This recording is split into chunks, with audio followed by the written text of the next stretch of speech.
par rapport à une période bénie des années 1960 où dans tous les cas il y avait du cash qui rentrait, faire ces ruptures dans un modèle économique, dans un modèle frugal. Et cette notion de rendement de l'innovation, le fait de dire à chaque fois qu'on a une innovation, c'est un effort, c'est de l'argent, etc. Donc quand on dépense de l'argent pour explorer des zones qu'on ne connaît pas, eh bien, il faut rentabiliser au maximum toute cette innovation. Stéphane, donc je travaille au pôle de compétitivité systématique. Je m'occupe en particulier du groupe thématique logiciel libre et on a initié la création d'une nouvelle thématique système d'information. Et justement, on s'aperçoit que la question à laquelle on veut répondre, c'est pourquoi il y a des systèmes d'information qui existent depuis si longtemps et pourquoi est-ce qu'ils sont d'aussi mauvaise qualité au bout de plusieurs dizaines d'années. Donc les verrous ne sont pas technologiques, pas uniquement, hein, bien sûr, et du coup on se pose la question, justement l'innovation, quelles sont les conditions de la créativité, enfin toutes ces questions sur lesquelles il y a beaucoup de littérature, on se les pose.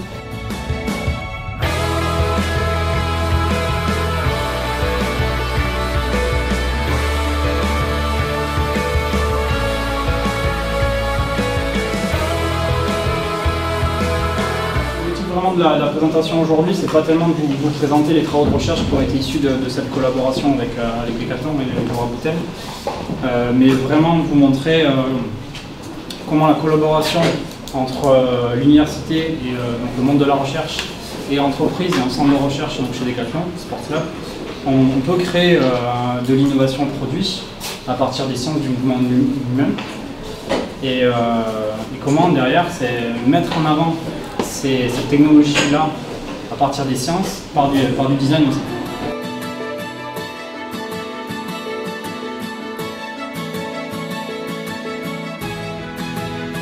Il y a des études qui sont intéressées à comparer différents niveaux de pression en fonction des positions.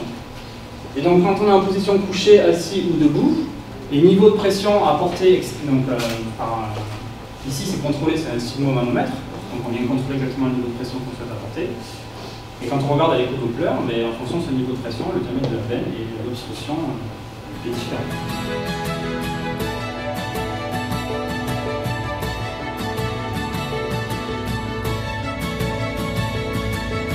Et en fait, c'était très intéressant parce que la question se pose de leur donner une culture numérique. Et le domaine est tellement vaste que comment est-ce qu'on les sensibilise à ça? Est-ce que c'est sur la technique? Est-ce que c'est sur justement l'éthique et tous les sujets qui sont en lien avec le numérique? Et c'est une expérience très intéressante. Alors justement, je pense que j'aimerais bien rebondir par rapport à ce que plusieurs personnes viennent de dire, et notamment Maxime. C'est vrai que moi, ce qui m'intéresse aussi, c'est d'essayer de regarder les relations qui se tissent entre ces diversités de visées éthiques.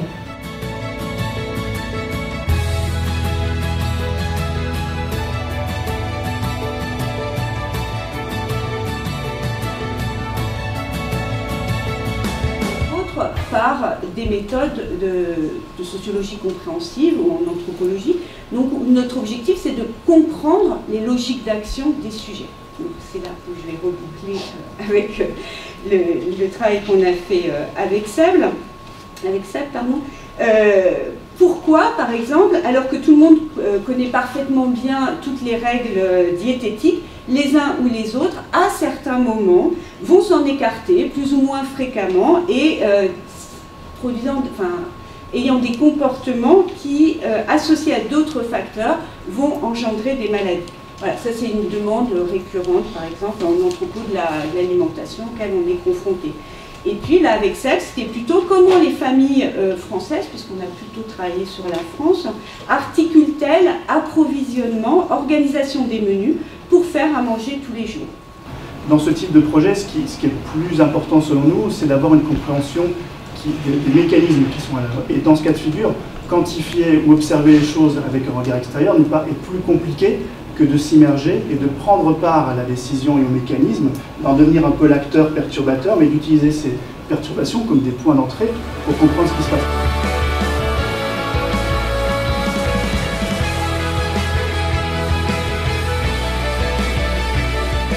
Bonjour à toutes et à tous. Donc effectivement, je vais vous raconter un peu l'histoire qui a lié institution dans laquelle on s'est inscrit avec le Master Multimédia Interactive Sorbonne.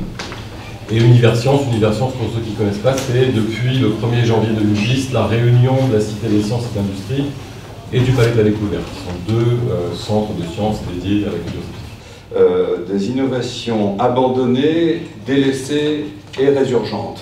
Voilà, donc on fait une sorte d'inventaire de ces innovations et on essaye de voir quelles sont les raisons de leur succès ou de leur échec et de faire une base de données, une base documentaire avec des témoignages des inventeurs.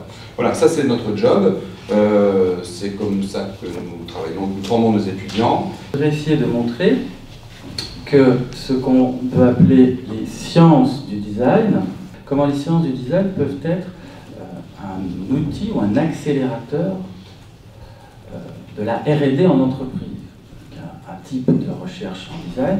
Par science du design, pour faire simple, on va considérer qu'on entend par là une certaine manière de définir la recherche en design. Et donc je vais essayer de faire un lien entre la recherche en design telle qu'elle se développe dans le monde universitaire et académique, en particulier en ce moment en France, puisqu'on s'y intéresse depuis finalement assez peu de temps en France.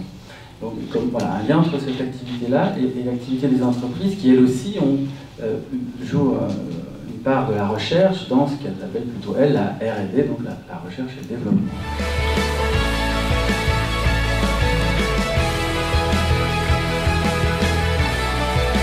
Et de l'autre côté, je peux vous parler de ma recherche, et donc les robots, et donc comment en Occident on peut intégrer des robots qui sont des compagnons destinés à nous assister dans notre quotidien, sans pour autant nous remplacer, parce qu'il y a toujours l'ambiguïté du substitut humain qui vient nous remplacer. C'est une vision très Machiavel en Occident du robot, malheureusement, je vais dire.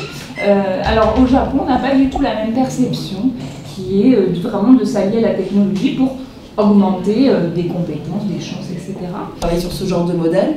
Et donc, de toute évidence, il y a certainement des passerelles à établir avec l'innovation.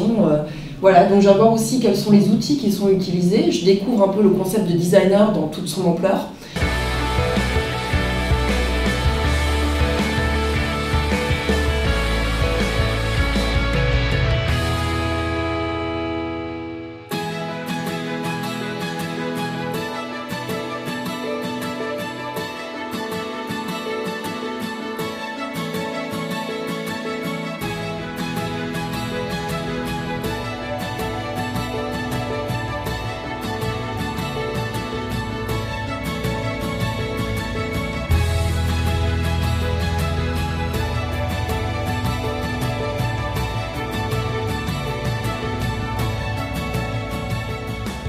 Alors nous allons clôturer cet événement par une table ronde. Le sujet est ouvert. Le thème du design est un thème extrêmement large et je crois qu'on peut mettre à l'intérieur du thème du design énormément de choses parce que c'est très riche. Et ce que je souhaiterais, c'est que les intervenants autour de cette table présentent chacun leur point de vue et qu'ensuite, eh bien, nous laissions la place à un échange avec la salle pour répondre à votre question. Vous êtes tous ici, à un titre ou à un autre, concernés par ce thème du design, c'est pour ça que vous êtes ici, et je pense que vous aurez aussi, en tant qu'intervenant dans la salle, à enrichir le débat, donc on aura une large part de débat et de questions avec la salle. La connexion est en train de s'établir de manière croissante, avec une efficacité chaque jour mieux démontrée, entre le monde de l'entreprise et le monde des sciences de l'homme et de la société. C'est pour moi quelque chose d'extrêmement important. J'ai bien sûr une immense admiration pour le monde de la recherche académique à laquelle j'appartiens, mais ne nous faisons pas d'illusions. Il n'y a aucune raison de considérer que les étudiants que nous formons, les doctorants que nous formons, doivent suprêmement et principalement faire leur carrière dans le monde académique. Il est très important que le gisement de compétences qui est développé par eux dans le domaine des SHS trouve à s'exprimer dans d'autres mondes que le monde de l'université ou le monde des grands organismes de recherche, et en particulier que cette expression se fasse par le monde de l'entreprise. Peut-être deux choses, là, puisque le thème c'est l'innovation. C'est vrai que le lien entre sciences humaines et sociales se fait d'une manière assez logique avec la technologie. Vous parliez des designers en résidence, donc ça paraît une évidence, c'est-à-dire un designer facilitateur, un designer qui forcément est tourné vers l'humain et apporte le point de vue de l'utilisateur et des usages dans l'innovation et pousse finalement vers des logiques d'innovation d'usage. Donc c'est vrai, c'est passionnant, c'est très bien. Moi j'appartiens peut-être à d'autres choses, hein, qui sont, partons des problèmes des gens, parce que finalement les sciences humaines et sociales c'est ça. Oui, c'est difficile. C'est difficile en particulier au niveau de la diffusion dans les entreprises. Pas dans toutes évidemment, mais dans beaucoup. Alors je reprends, d'abord pour me présenter, donc je m'appelle Angélique, c'est écrit, je ne suis pas designer, je suis ingénieur, voilà, c'est comme ça.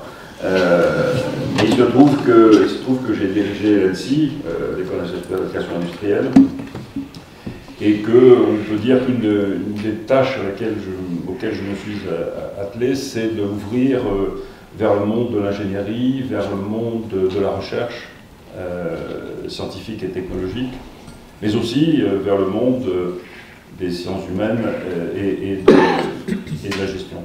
Mais probablement plus vers le monde des sciences, des techniques et de l'ingénierie. Ça, c'est mon origine qui l'explique. Et donc, effectivement, le point de départ, c'était au fond, pourquoi, puisque depuis 30 ans, il y a des gens qui font de la recherche.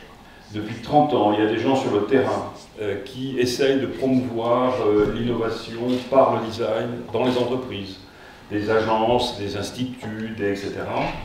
Pourquoi nous en sommes encore à être un des pays les plus en retard en matière d'usage du design? Alors je passe sur toutes les analyses.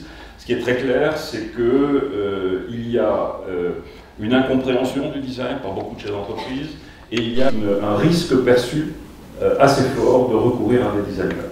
Peut-être, puisque le thème était, moi qui m'intéresse vraiment effectivement, est le lien entre sciences humaines et sociales et notre activité de designer intégré, il me semble que déjà il y a des choses qui nous rassemblent depuis très longtemps, c'est qu'il y a un mot-clé pour le designer qui est l'observation. Et nous partageons ce point-là avec de nombreuses compétences, et en particulier avec les sciences humaines et sociales. Mais de manière à peut-être un petit peu ouvrir des questions ou des débats sur d'autres mots-clés, moi j'ai un élément mnémotechnique qui me permet d'essayer de souligner à chaque fois que je rencontre quelqu'un qui ne connaît pas notre activité de tous les jours, quels sont les 5 mots-clés qui guident notre activité de tous les jours et qui sont des lieux de rencontre, donc d'interdisciplinarité. Et donc, si vous me permettez, je vais juste les partager rapidement en gardant un peu de temps à Stéphane, sinon il n'en aura pas. Donc, je vais commencer par le premier, et je vous prie de m'excuser, l'acronyme est normalement en anglais. Je vais traduire 4 des 5 mots qui sont fort heureusement avec les mêmes termes, mais il y en a un qui va paraître un peu étonnant. Le premier, c'est celui de diversité. Le deuxième mot, c'est l'essentiel. Le troisième mot qui m'importe, et c'est là où j'ai un problème sur la traduction française, en anglais, c'est stakeholders. Ce sont les parties prenantes. Le quatrième mot, c'est celui d'information. En 2 mots, le design a été créé en 2009 par la Ville de France, par l'ensemble des élus régionaux, avec une vocation majeure qui est d'inciter les entreprises du territoire en priorité à faire davantage appel au design. Donc dans une logique véritablement économique, de faire comprendre aux décideurs et aux entrepreneurs que le design peut être créateur de valeur et leur permettre de se différencier de la concurrence et bien évidemment d'exporter plus et de créer de l'emploi. Voilà. Une fois qu'on a posé ce prérequis, effectivement, moi je vais vous présenter 3 exemples très différents du lien entre entreprise, designer et recherche.